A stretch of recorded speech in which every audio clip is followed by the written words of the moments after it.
Ok, si puedo. Eleazar, como todos ustedes saben, era un hijo de Aarón.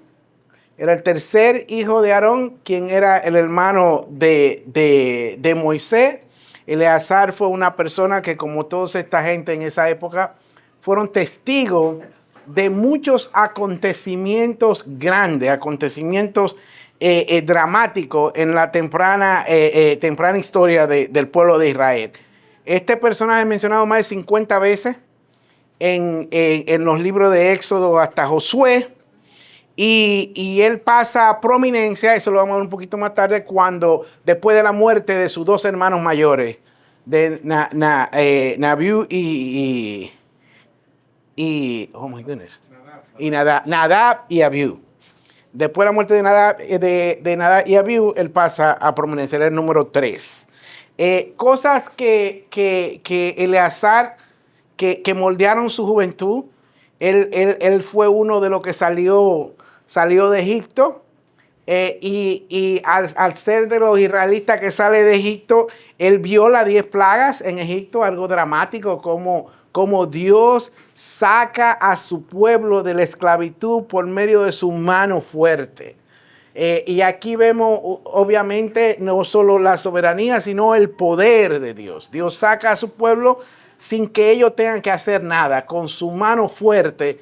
A través de las 10 plagas, él vio un milagro tan grande como se abre el Mar Rojo para que el pueblo de Israel pase por el Mar Rojo como si fueran pasando por tierra seca cuando lo perseguía a Faraón. Y ustedes saben que luego de esto, cuando Faraón quiso hacer lo mismo, pues Dios deja que el mar vuelva y mueren todo el ejército de Faraón.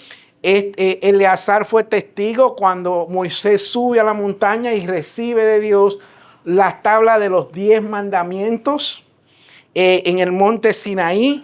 Eleazar fue un testigo viviente, no solo ocular, de cómo cada día, durante esa travesía por el desierto, Dios proveía y cuidaba de su pueblo por medio de la nube en el día para que el sol no los quemara y la columna de fuego en la noche para que los alumbrara. Y este fue un testigo de estas cosas dramáticas que no pasaron en un día, sino que acompañaron a esta nación por muchos años. Eleazar fue también testigo cuando Moisés envía a los 12 espías a la tierra prometida, cuando llegan cerca de en Caldés, cerquita ahí ya de la tierra prometida. Moisés manda a los 12 espías para que vayan a ver la tierra prometida, y sabemos que 10 de los espías vuelven con un reporte que dice que es imposible entrar a la tierra prometida. ¿Por qué? Porque habían gigantes y ellos eran como langostas delante de estos gigantes. Pero habían 2 de estos 12 espías que llegaron con un reporte positivo que decía que la tierra era una tierra de leche y miel que ya Dios le había entregado y que ellos podían conquistar la tierra porque no iban en nombre de Dios sino en nombre del Señor. Y estos 2 testigos que fueron, ¿quiénes? Josué y Caleb fueron los únicos de toda esta generación que estaba preparada para la guerra, preparada para esto, los únicos 2 que pasan a la tierra prometida de toda esa generación. Y Eleazar fue testigo de todo eso. Y nosotros no podemos imaginar que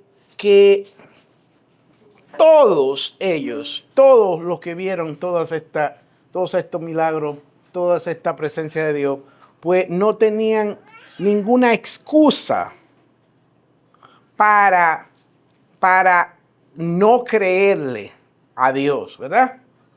Ellos vieron milagros a todo dar, y sin embargo Hebreo dice que ellos no entraron al reposo que debían de haber entrado ¿a causa de qué? Incredulidad, ¿verdad?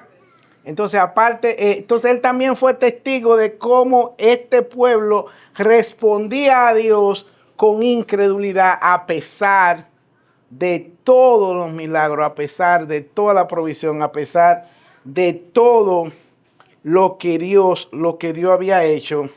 Este pueblo siempre volvía y respondía a Dios con incredulidad. En términos, como dije, hay muchos versículos que hablan de Eleazar, y solo para que ustedes tengan una muestra, no que nos vamos a meter a analizar cada uno de estos versículos, pero solo para que tengan una muestra de algunos de los versículos que se habla, de lo que la Biblia habla de Eleazar. Aquí tenemos algunos versículos. De nuevo, tercer hijo de Aarón fue elegido al sacerdocio junto con todos sus hermanos, el número 3:2. Luego en el mismo número 3 vemos cómo Nadab y Abiú violan la santidad del santuario y son juzgados por Dios de forma inmediata. Y luego después de esto vemos cómo Eleazar, primeramente puesto como principal entre su familia de coahitas, pero después como principal entre todos los jefes de todos los levitas. Eleazar era el que era encargado del aceite de la consagración. Él era encargado del incienso, era el encargado del sacrificio diario en el altar, y también él era encargado del cuidado, tenía a su cargo el cuidado de todo el tabernáculo y las vasijas santas que estaban en el tabernáculo. Cuando pasa un problema con Coré, que Dios juzga a estos rebeldes de Coré, Eleazar también es encargado de agarrar los incensarios de la gente que estaba con Coré y de ponerlo plano y usarlo como plancha para el altar, para que nadie se olvide nunca de esa rebelión. Más tarde vamos a hablar un poquito más de cómo Eleazar también fue encargado por Dios de realizar el sacrificio de la becerra roja. Y vemos cómo, yo traigo un resumito que después voy a hablar un poquito más. Eleazar, al final de la travesía por el desierto, al final de los 40 años, Dios le dice a Moisés que suba con Aarón y con Eleazar al monte de Ur, porque ya era el tiempo de Aarón y Eleazar iba a tomar el rol de Aarón. Bien interesante que la Biblia habla del hijo de Eleazar también, de Fines, por algo importante que Fines hizo en un momento de la vida de Israel. Y después ya el número 26, cuando ya viene el tiempo de entrar a la tierra prometida, Dios le dice a Moisés que traiga a todo el pueblo, traiga a Eleazar y a Josué delante de todo el pueblo, dándole el liderazgo o validando el liderazgo de estos dos personajes ahora ante el pueblo, porque ellos iban a ser los nuevos líderes que iban a entrar el pueblo a la tierra prometida y que iban a dirigir al pueblo en esa época en representación de Dios. Y vemos ahí en el libro de Josué cómo Josué y Eleazar dirigen de manera armónica al pueblo. También, hay muchas cosas en las que Dios nombra a Eleazar.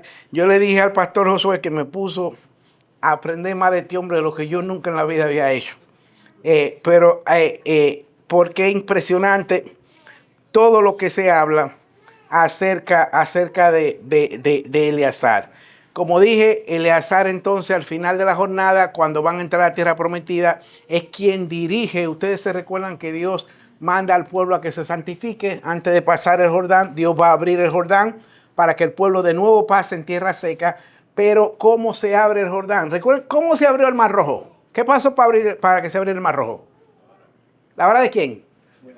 Moisés, entonces, como líder en representación de Dios, es quien toca el agua del Mar Rojo y el mar se abre, ¿verdad? Dios le dice a Moisés oye, ¿y qué estás esperando?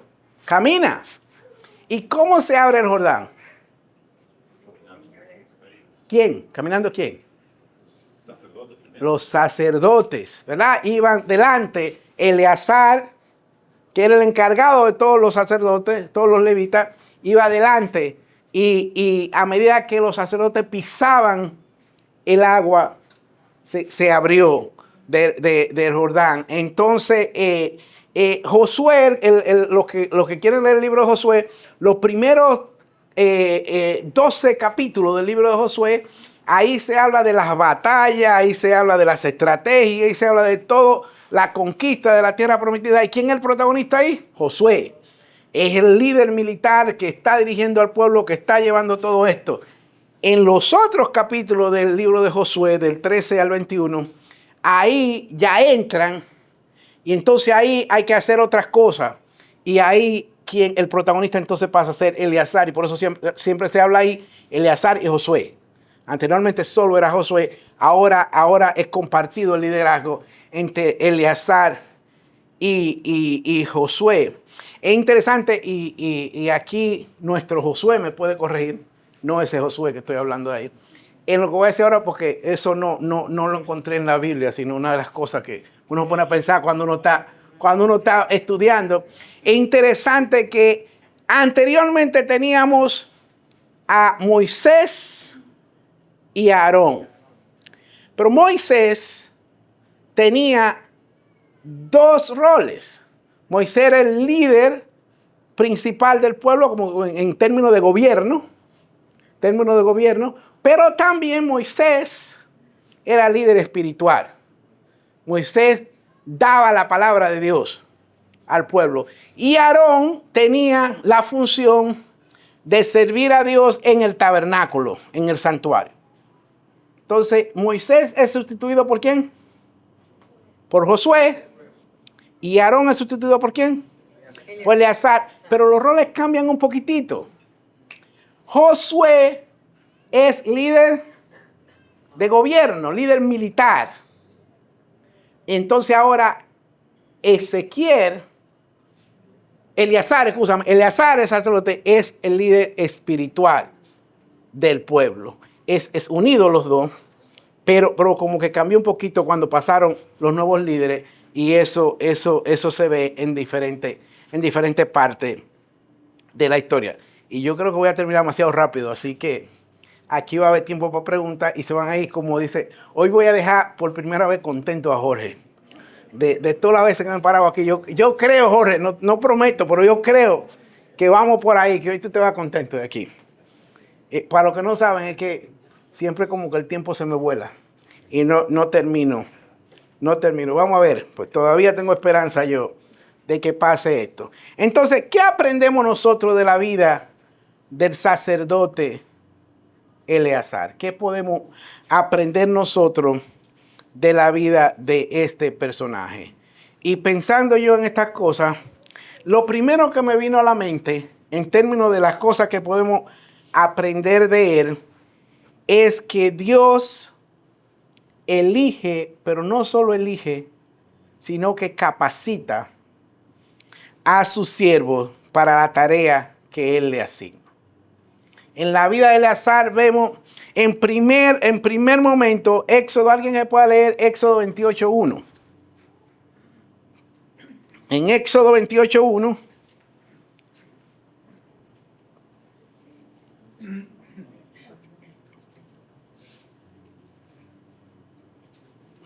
¿Nadie lo tiene?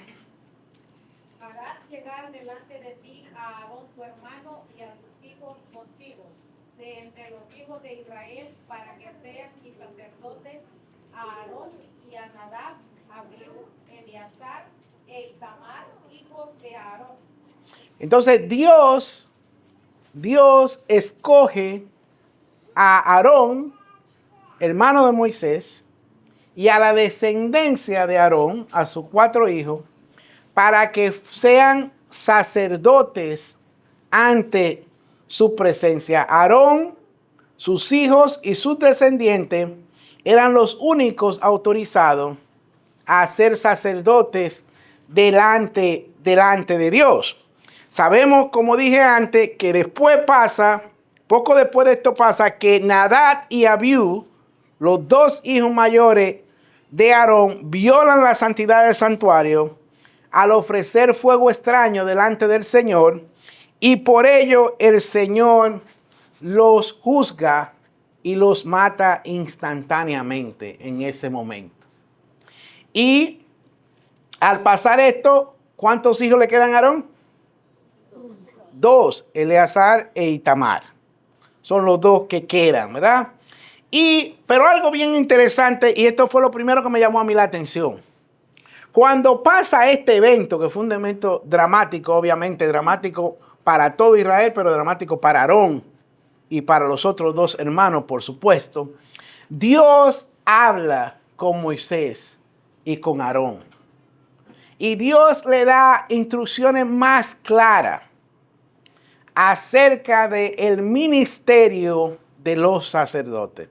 Y aquí me llamó la atención porque son dos cosas que se hablan aquí. Uno siempre la ha sabido, pero la otra yo como que dije, oye, como que no me había puesto a pensar en el segundo ministerio que tenían a cargo los sacerdotes, según los versículos en Levítico 10, del 9 al 11.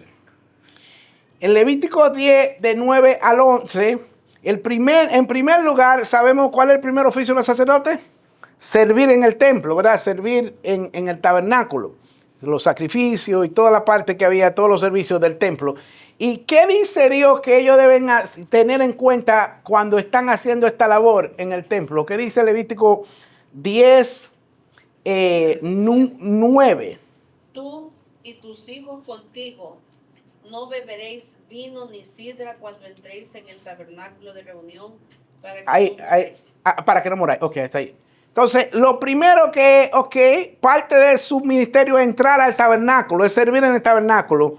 Y yo le dice, cuando ustedes estén haciendo esa labor en el tabernáculo, tú y tus hijos no beberán vino para que no mueran. Ahora, ¿qué era lo que Dios quería evitar? Ahí lee el versículo 10. ¿Qué quería Dios evitar? ¿O qué necesitaban como sacerdotes ellos poder hacer? ¿Y por qué era necesario que estuvieran sobrios? Para poder discernir entre lo santo y lo profano y entre lo inmundo y lo impío. Entonces, el sacerdote en medio del santuario tenía que poder distinguir entre lo santo y lo profano, entre lo inmundo y lo impío. Eso era lo primero que el sacerdote tenía, lo inmundo y lo limpio. Lo inmundo y lo limpio. Eso era el contraste, tenía que saber el contraste. ¿Qué era algo que agradaba a Dios y qué era algo que no agradaba a Dios? ¿Qué era algo inmundo y qué era algo limpio? ¿Y qué era algo santo o algo profano? Muy, muy importante. Y Dios le dice, para poder hacer eso, el sacerdote tiene que estar en su pleno control de sus facultades. No puede estar, oye, ahora se me metió un Spanglish en la cabeza, impair. No puede estar impedido, se metió el inglés ahí, en su sentido, tiene que tener su sentido claro para poder hacer esta distinción. Y todos nosotros sabemos que cuando las personas están un poco subidas de trago, no pueden distinguir entre lo santo y lo profano. No pueden distinguir entre lo inmundo y lo limpio. Y era sumamente importante porque estaban delante de la santidad del Señor que el sacerdote pudiera hacer esto. Entonces, ese es el primer ministerio del sacerdote, es servir a Dios en el santuario, servir en el tabernáculo. Y Dios dice, para servirme a mí y evitar que pase una de las cosas que pasó, tienen que estar en su plena facultad. Y esto nos trae a colación que pareciera, o es un indicio, creo que fuerte, de que a lo mejor Nadab y Abiú, cuando ofrecieron fuego extraño al Señor, no estaban totalmente en su facultad. No habían tomado en serio esta labor, este privilegio de estar delante de Dios. Y Dios le dice claramente ahora a Moisés y Aarón, esto tienen que hacer los sacerdotes. Pero algo interesante, que no es lo único que Dios le manda a hacer al sacerdote. Lo segundo que Dios dice, el segundo ministerio del sacerdote, y que no creo que muchos de nosotros pongan mucha atención a este segundo ministerio del sacerdote, es que los sacerdotes estaban dedicados a enseñar la palabra de Dios. Versículo 11 ahí mismo de Levítico 10, 11. Y para enseñar a los hijos de Israel todos los estatutos que Jehová les ha dicho por medio de Moisés. Entonces el sacerdote no solo estaba para servir a Dios en el santuario, en el tabernáculo, sino que el sacerdote también tenía el ministerio de enseñar la palabra de Dios al pueblo. Entonces Dios no solo eligió a Eleazar para ser sacerdote delante de él porque era hijo de Aarón, sino que también lo equipó. Lo equipó para hacer las funciones que tenía que hacer en el templo, pero también para enseñar la palabra de Dios. Decía Agustín en una de sus frases que mucha gente repite de Agustín decía: Dios, dame lo que mandas y mándame lo que quieras. Entonces Agustín, y el concepto era que cuando Dios te manda a hacer algo, Dios te equipa para hacer lo que te mandó a hacer. Es decir, no es posible que si es Dios quien te manda a hacer una tarea, tú no la puedas hacer.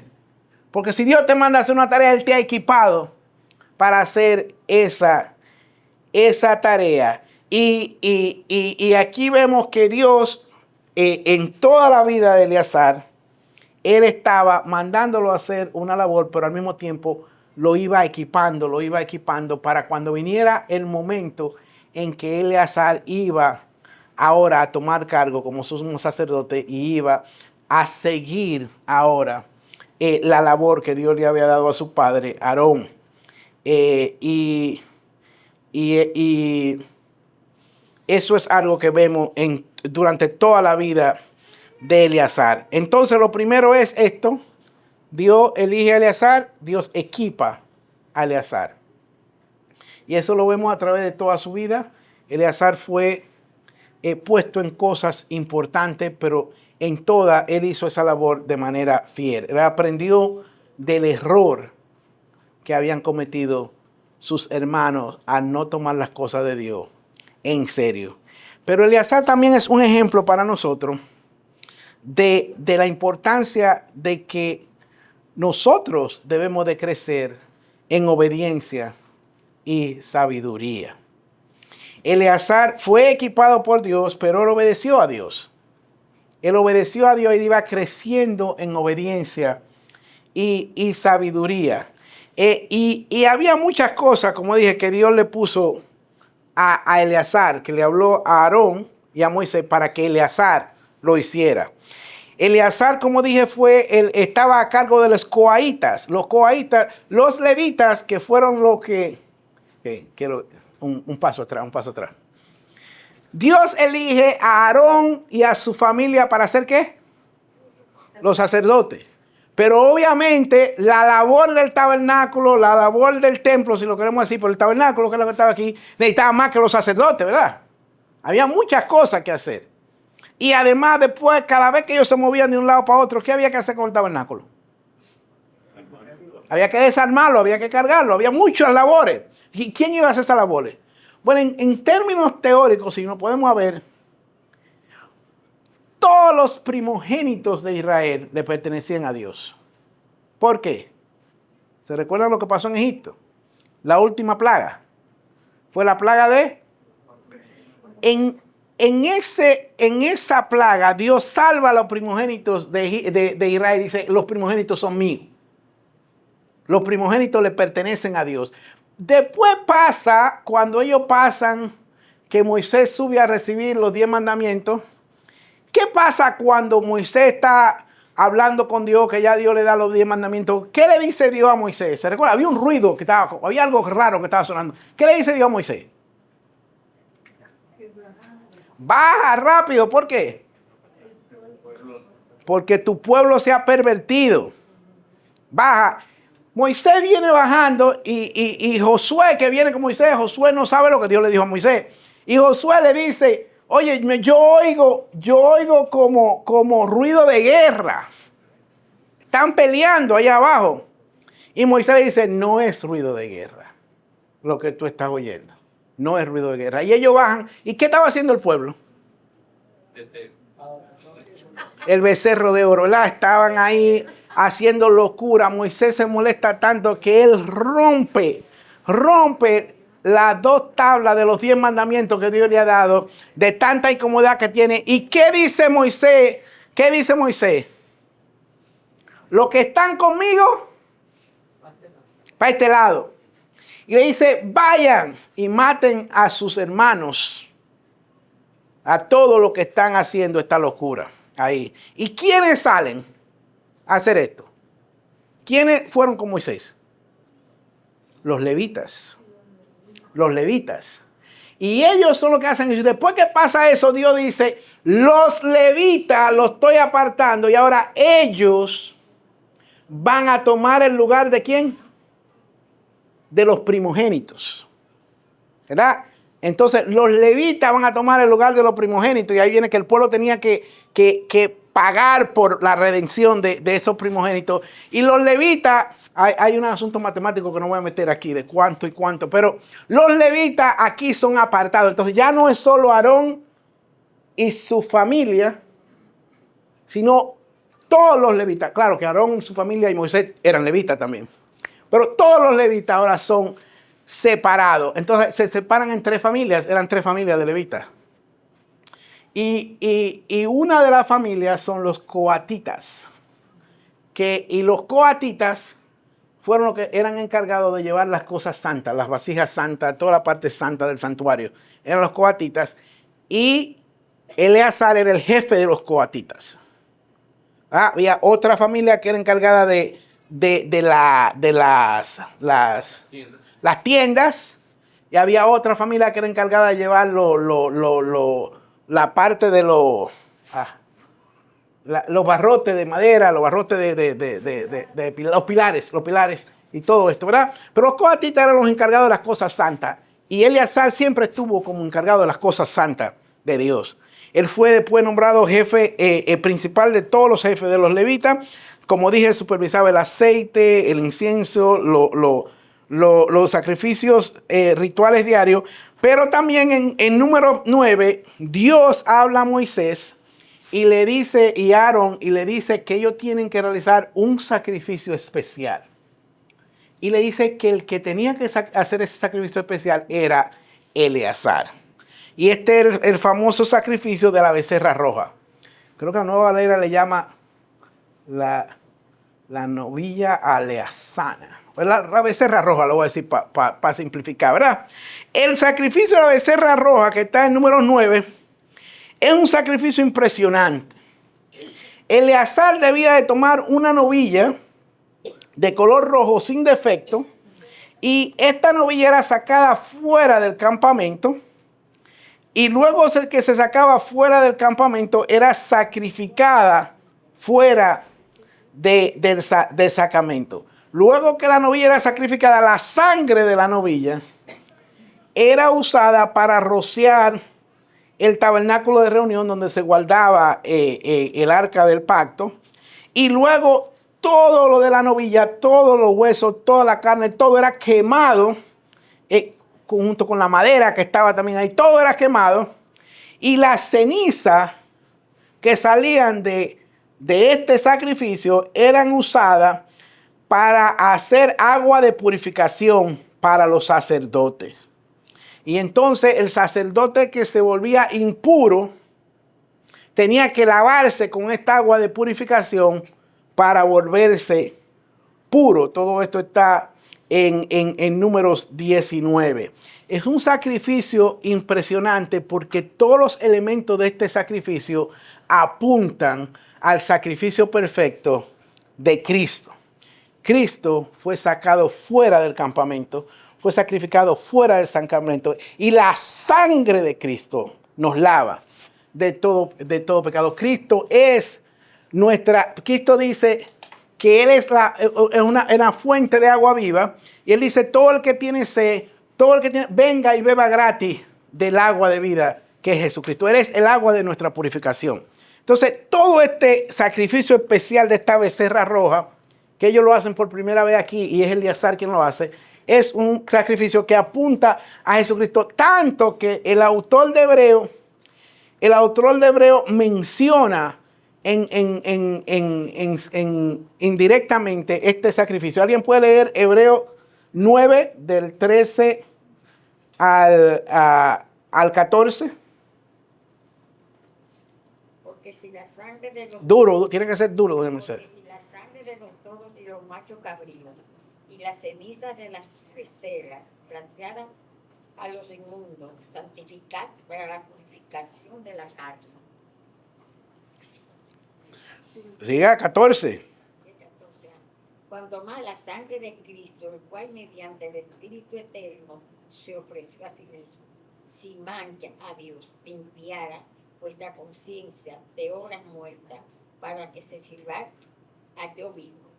Entonces aquí vemos que el autor de Hebreo menciona esto, la sangre de los toros y los machos cabríos y las cenizas de la becerra rociada a los inmundos, santificaban para purificación de la carne. ¿Cuánto más la sangre de Cristo? El sacrificio de Cristo, esto era sombra, apuntaba directamente al sacrificio perfecto de Jesucristo.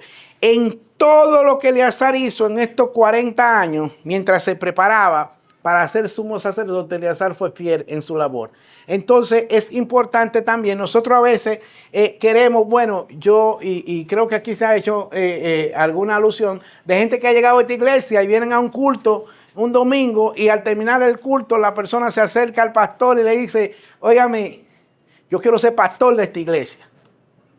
Entonces, o muchas veces yo he estado en iglesias donde hay hermanos que dicen es que yo puedo enseñar, yo debería estar enseñando ahí adelante.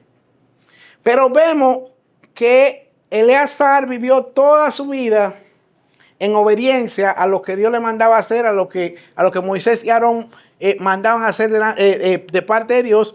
Y él, aunque estaba, vamos a ponerlo así, predestinado a ser el sumo sacerdote, Eleazar no fue sumo sacerdote en el primer día. Eleazar duró 40 años, por lo menos, de labor, haciendo lo que tenía que hacer fielmente en el momento que lo tenía que hacer. Y eventualmente Dios iba a ser glorificado en él y a través de él. De esa misma manera, nosotros, la Biblia dice, a Jesucristo hablando del siervo fiel, le dice, en lo poco me fuiste fiel, en lo mucho te pondré.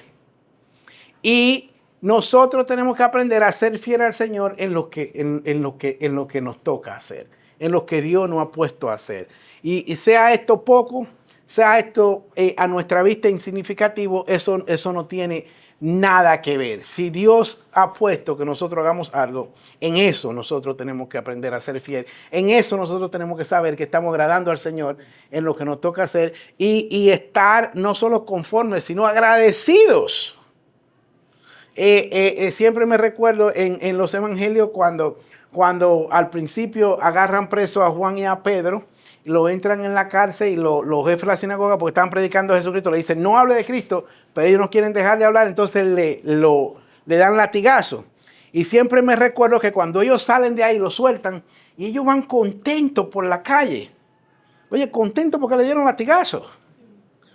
Ellos van contentos y dicen, wow, nosotros fuimos encontrados dignos de ser castigados por el nombre de Cristo. Fuimos encontrados dignos de compartir en los sufrimientos de Cristo. Y nosotros como que solo vamos contentos muchas veces por la calle cuando nos pasó algo bueno. ¿Verdad? Decimos, wow, Dios me bendijo, mira, me aumentaron el sueldo 2 veces, o mira lo que me encontré en la calle, $10,000, lo que sea, pero estamos contentos con lo bueno. Y nadie como que dice, wow, mira lo que me pasó, mira el trabajo que pasé por predicar la palabra, qué impresionante, fui encontrado digno de compartir los sufrimientos de Cristo. Entonces, en lo que sea que Dios nos ponga, en lo que sea que nos toque hacer, seamos agradecidos porque es un privilegio el servirle a Dios en cualquier posición que él nos toque. Y Eleazar es un ejemplo de alguien que creció en obediencia y en sabiduría a través del tiempo. En tercer lugar, Eleazar también es un ejemplo de liderazgo cristiano. De liderazgo cristiano. Como vimos, Aarón vivió una vida plena. Pero llegó el día en que Aarón ya tenía que partir.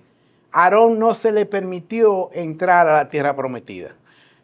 Ojo, Aarón no era parte de la maldición que Dios le había hecho a esa generación que dudó.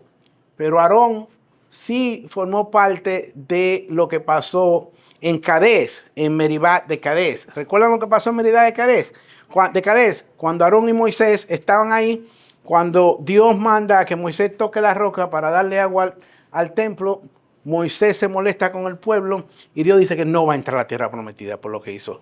Entonces ahí estaba Aarón también metido en esta cuestión, y justo antes de pasar a la tierra prometida, Aarón es llamado a la presencia de Dios.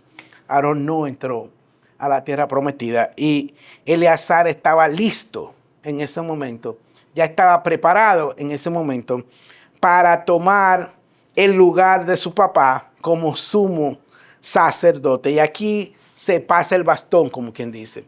Aquí, aún Moisés estando vivo, se pasa el bastón.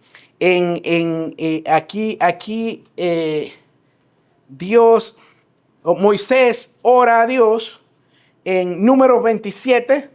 Número 27. A ver, ¿quién puede? Número 27. Hermano Alberto, número 27. Del 15 al 17. Moisés le ora a Dios. Del 15 al 27. Para que Dios elija nuevos líderes para el pueblo. Del 15 al 17. Ajá. Entonces respondió Moisés a Jehová diciendo: ponga Jehová, Dios de los espíritus de toda carne, un varón sobre la congregación, que salga delante de ellos y que entre delante de ellos, que los saque y los introduzca, para que la congregación de Jehová no sea como ovejas sin pastor. Y Jehová dijo a Moisés. Ok, hold on. Ahora esa fue la petición, ¿verdad? Y ahora Dios le va a contestar a Moisés del 18 al 22. Ajá. Se toma a Josué, hijo de Nun, varón en el cual hay espíritu, y pondrás tus manos sobre él, y lo pondrás delante del sacerdote Eleazar y delante de toda la congregación, y le darás el cargo en presencia de ellos, y pondrás de tu dignidad sobre él, para que toda la congregación de los hijos de Israel le obedezca. Él se pondrá delante del sacerdote Eleazar y le consultará por el juicio del Urim delante de Jehová. Por el dicho de él saldrán y por el dicho de él entrarán. Él y todos los hijos de Israel con él y toda la congregación. Y Moisés hizo como Jehová le había mandado, pues tomó a Josué y lo puso delante del sacerdote Eleazar y de toda la congregación, y puso sobre sus manos y le dio el cargo como Jehová había mandado por manos de Moisés. Pero aquí ven el asunto. Moisés está orando que haya un nuevo líder para el pueblo. Dios elige a Josué como ese nuevo líder, pero no solo a Josué. Aquí hay un cambio, un pequeño cambio, no sé si lo vieron, y yo lo aludí a ello al principio. Anteriormente, Moisés no solo era el líder de Israel, sino que Moisés era la persona por medio de la cual Dios daba su palabra al pueblo de Israel. Moisés tenía los dos cargos, el cargo de gobernante, el cargo civil, si se quiere decir, o militar, pero también tenía el cargo espiritual. Moisés era el líder tanto en la parte civil, organizativa, gobierno, como en la parte espiritual. Ahora cambia. En la respuesta que Dios da a Moisés hay más información que solo pon a Josué, que va a ser la persona que te sustituyó a ti. No es solo eso. Él dice, va a ser Josué, pon a Josué delante de ti y el sacerdote Eleazar. Pero aparte de ponerlo delante del sacerdote Eleazar, dice que ahora cambió el asunto. Ahora dice que Josué va a inquirir de Dios a través de quién? Del sacerdote Eleazar. Ahora el sacerdote Eleazar, por medio del Turín, es quien va a recibir la palabra de Dios. Y Josué, cuando quiera hablar con Dios, va a ir al sacerdote Eleazar, quien va a intervenir, intervenir, no, ¿cómo? Pero no intervenir, óyeme, el inglés que me está matando. Interceder, óyeme, que el inglés me está matando. Va a interceder y entonces Dios le va a dar las instrucciones al sacerdote y el sacerdote le va a dar las instrucciones a Josué de lo que Dios dice. Entonces Josué va a hablar con el pueblo. Cambió un poquito el asunto, ven el asunto. Ahora son dos que van a dirigir el pueblo en representación de Dios. Ahora va a ser Josué y el sacerdote Eleazar. Ahí cambia un poco. Y para poder hacer esto bien, Eleazar y Josué tienen que hacer esto de manera armónica y de manera unida. Aquí no puede haber a veces mucho celo, ¿verdad? Pero que por qué yo no soy el que hago esto, que por qué aquel que va a hacer esto. Aquí cada quien tenía que hacer el rol que Dios le había dado. Y estos dos líderes tenían que hacerlo. Y entonces ellos dos eran los que estaban encargados para entrar al pueblo en la tierra prometida y dividir la tierra a todas las tribus. Es interesante saber la parte de lo que pasó aquí. Una cosa que Dios le dice a Moisés, justo aquí en este momento, es que llame entre Moisés y el sacerdote Eleazar, tenían que hacer un segundo censo. Yéndonos atrás, 40 años atrás, hubo un primer censo que Moisés hace.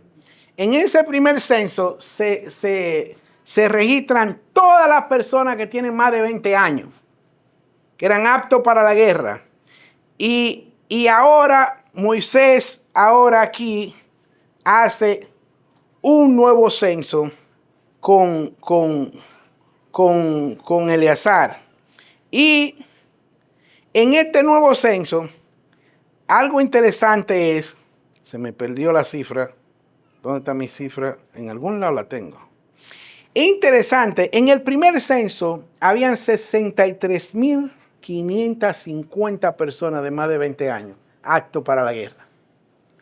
En este segundo censo que se hace 40 años más tarde, que lo hace Moisés y Eleazar, hay 61,730 personas que son aptas para la guerra.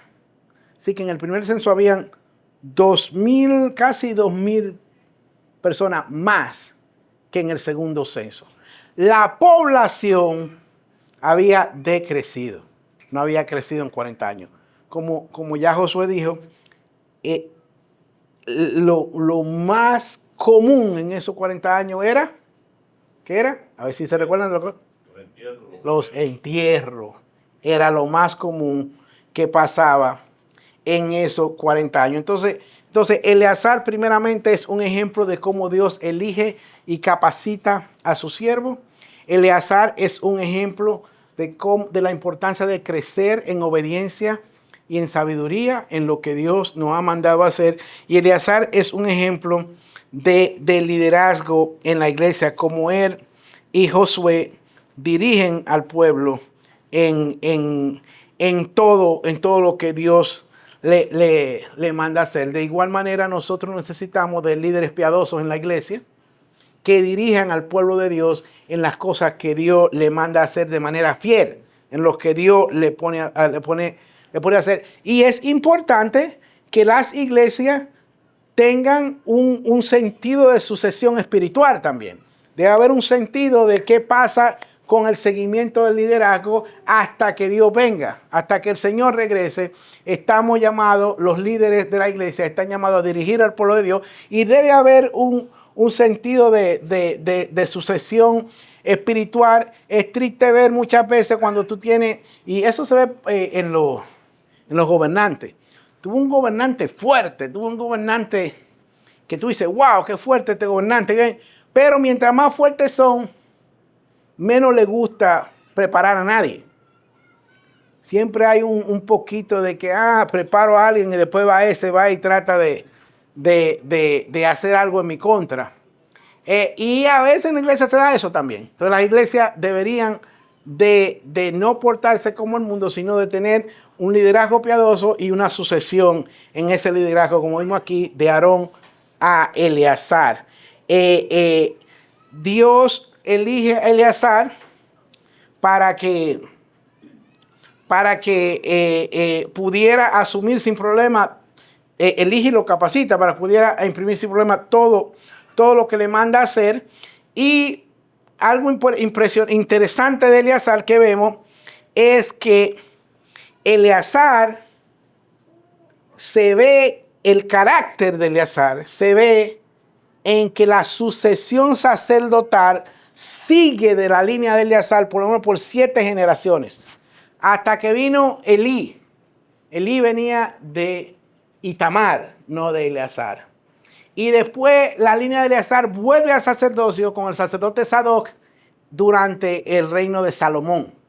Pero estuvo sin interrupción hasta que llegó Elí, hasta Samuel, y después volvió con Sadoc en el tiempo de Salomón. Eleazar tuvo un hijo, Fines, y como decíamos, Fines fue alguien importante.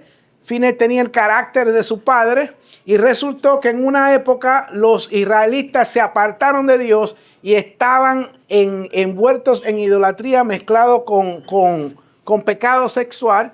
Y Fines se levanta, Dios manda una plaga en contra de Israel por este caso, y Fines se levanta con el celo de Dios y con su lanza traspasa a una mujer y a un hombre que estaban haciendo estos actos en medio del campamento.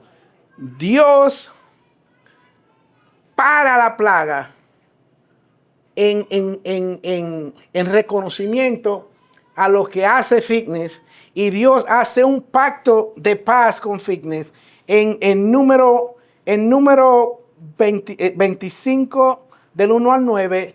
Dios le dice a Moisés que él iba a hacer un pacto de paz con Fines en los versículos. A ver, alguien que lea el número 25 del 10 al 12.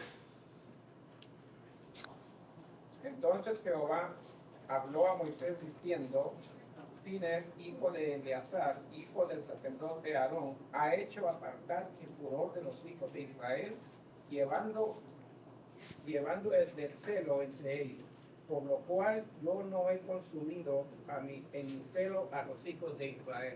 Entonces Fines, quien tiene el mismo carácter piadoso de su padre,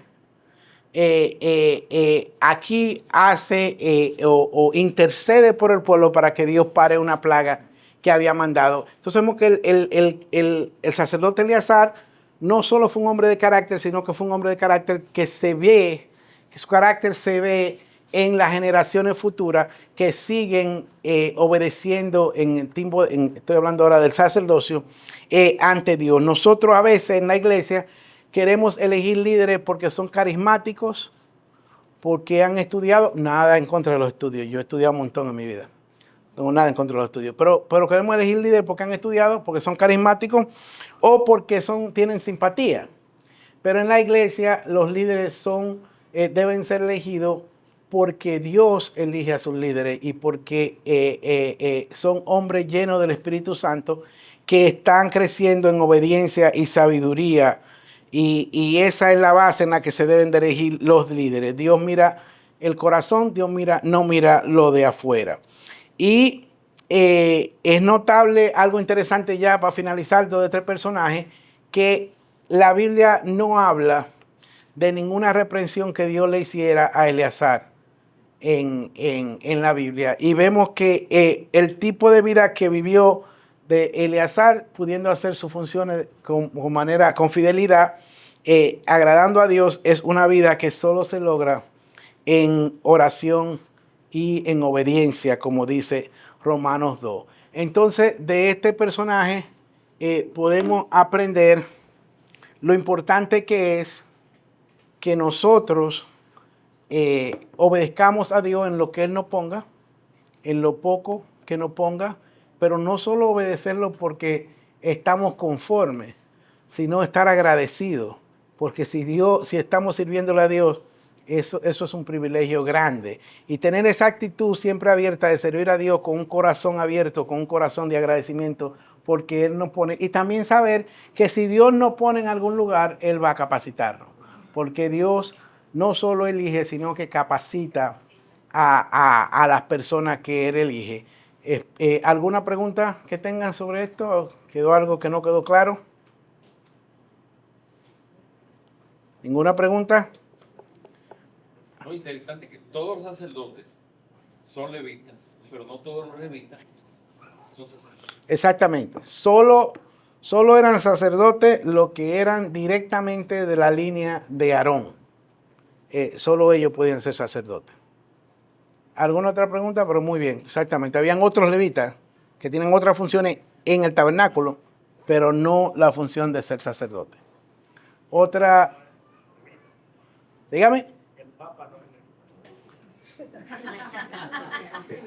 El Papa no es levita, no. Definitivamente que no. Bueno, gracias hermano, espero que...